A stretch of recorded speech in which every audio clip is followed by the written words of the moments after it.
lọ́ọ̀kan àyà Ábúráhámù.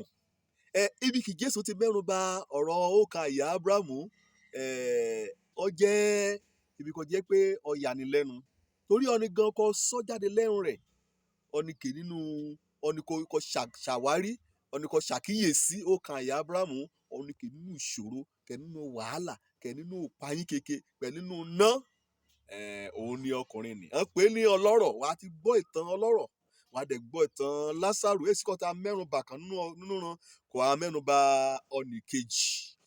Bẹ́ẹ̀ni wí ọlọ́rọ̀ kú wíyan sí kété ayé lè gbọ́, kété ọ̀nìyàn ní mọ̀ wí ń ṣe òkú elé ó níjọ́ni.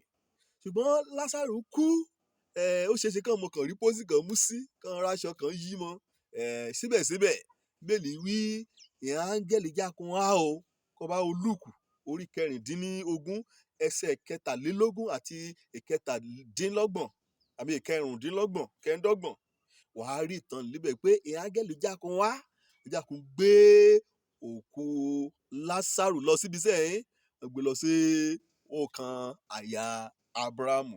Ó gbàdúrà pé ẹ ṣe áńgẹ́lì kú, áńgẹ́lì òyà, áńgẹ́lì òrùnná káyà gbé òkú rẹ̀ láyé yìí nígbà kan bá fi ilé ayé sílẹ̀.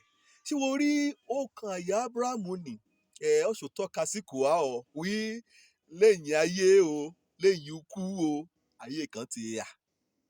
Èyí ni dájú, èyí ni fi hàn pé lẹ́yìn ìgbà kan lọ́rọ̀ kú kò jayé ebe kan hùn èèyàn ọ̀la lọ́hùn o, ọ̀rìn mọ̀ wí èèyàn ọ̀la kan wí ẹ̀yà.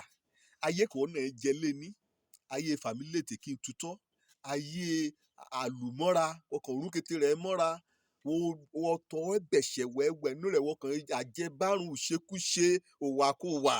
Òun gbé ayé kò í gbé lónìí bá. Ayé kẹ́hà o, lẹ́yìn ayé lébe.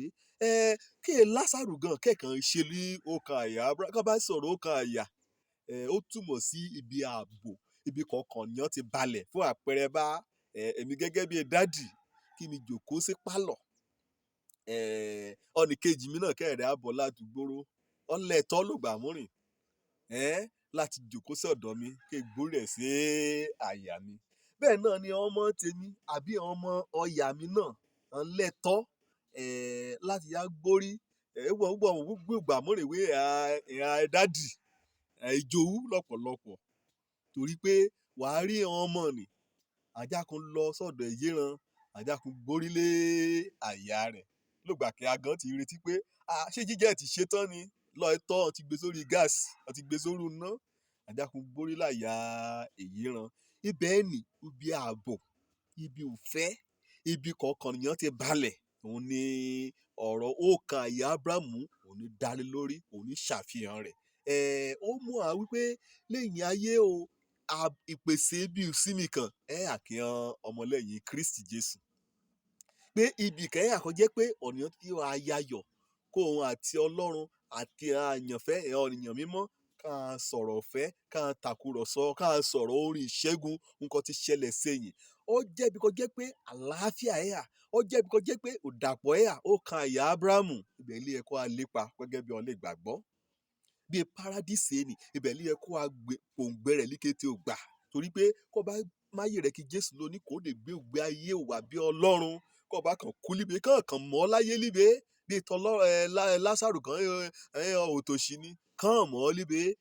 Wà á gbádùn o lọ́ọ̀kàn àyà Ábúráhámù. Torí pé lébẹ̀ ni ẹ̀sẹ̀kún, èsì gbèbí pa mí, èsì pé orílẹ̀-èdè ra ó ti dé bàjẹ́, èsì wàhálà, èsì ara ìró mi líbẹ̀, èsì ìbànújẹ́ wí ọkọ níkú, wí ọmọ níkú, wí ọ̀yà níkú, èsì ubi kankan kò yóò dé bá ní ọ̀ọ́kàn àyà Ábúráhámù.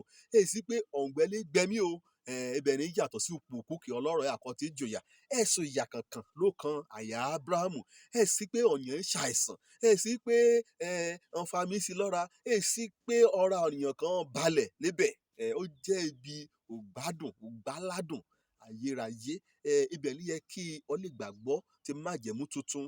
Kọ́ bá ti máyé ran kí Jésù, kàn gba Jésù gẹ́gẹ́ bí Olúwa àti Olùgbàlà. Ibẹ̀ ni yẹ ká mú ọkàn rà sí ọ̀ọ́kàn àyà Ábúráhámù. Ṣé ó rè ọ́? Kọ́ bá rè ọ́, lọ ẹ̀tọ́ kò fẹ́ sinmi lẹ́yìn ayé rẹ̀. Máyé rẹ̀ kí Jésù bá lọ́ rẹ̀ ti ṣí sílẹ̀, kì í retí pé kó a sọ̀dọ̀ kó ronúpìwàdà ẹ̀ṣẹ̀ rẹ̀, kó gba Jésù gẹ́gẹ́ bí Olúwa àti olùgbàlà ayé rẹ̀. Òjó lorúkọ mi, ọmọ àbálábí tán, mọ̀kútẹ́ gbà bí àdúrà gẹ́gẹ́ bí ọ̀nìkan gbàlà kí mi ríbi dé sí ní ọ̀ọ́kàn àyà Ábúráhámù. Ire o.